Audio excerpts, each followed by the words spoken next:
En el caso 10, la idea es similar. Hay que tratar de ver cuáles son los valores para que la función sea continua. ¿Cuál es el valor de a para que la función sea continua? Entonces, tratemos de ver alguna técnica, ¿sí?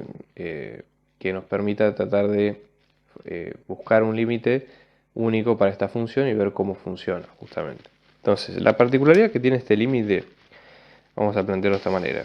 En este caso, esto sería el límite de xy tendiendo al 0 menos 1, de toda esta parte de la función que no pertenece a ese punto, ¿sí?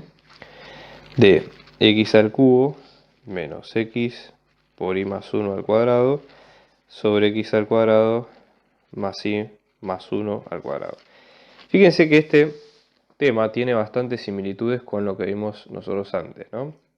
Es un caso parecido que parte del numerador tiene elementos del denominador, ¿sí?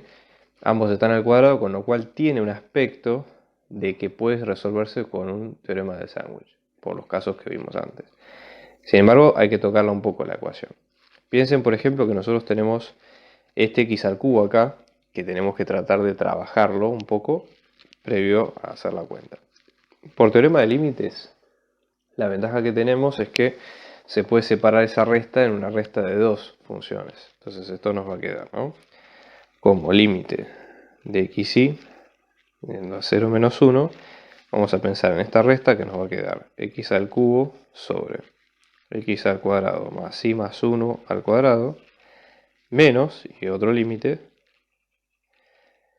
0 menos 1 de x por y más 1 al cuadrado sobre x al cuadrado más y más 1 al cuadrado. Vamos a resolver los dos bien por separado. Esta que sea la parte A y esto que sea la parte B, ¿no? Entonces, supongamos, vamos a tomar la parte A.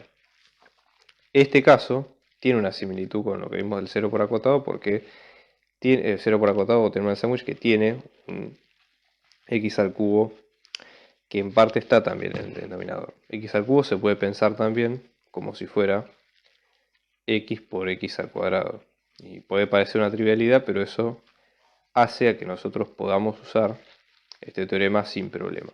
Entonces, límite, ¿sí?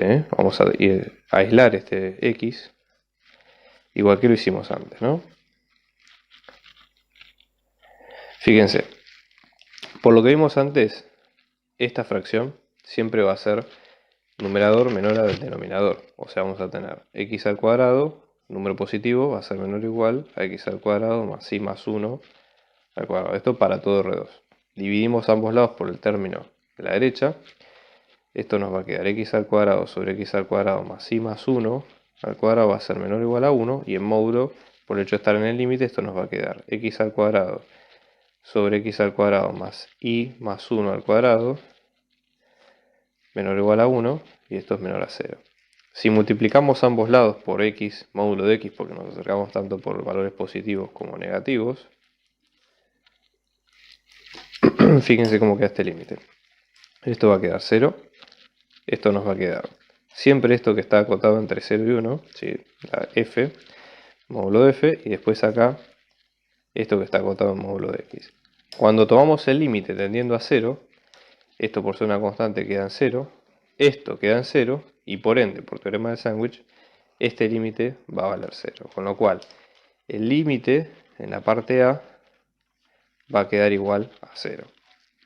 Vamos a replicar lo mismo para el límite en B, ¿sí? Entonces, teniendo en cuenta esto, vamos a copiar ahora el límite en B.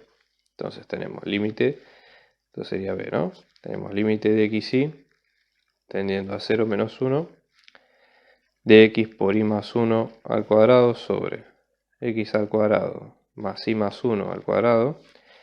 Fíjense, vamos a tener este acá, ponemos x por fuera, o sea, está multiplicando igual que siempre, pero lo vamos a escribir por fuera de la fracción, ¿no?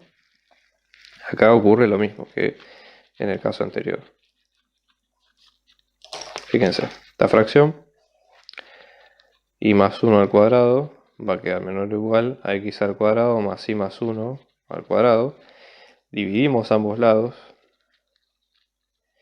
y por el lado derecho. Y lo que nos va a quedar, esto es menor o igual a 1, en módulo, va a quedar con menor estricto que 0. Vamos a incluir de vuelta módulo de x acá.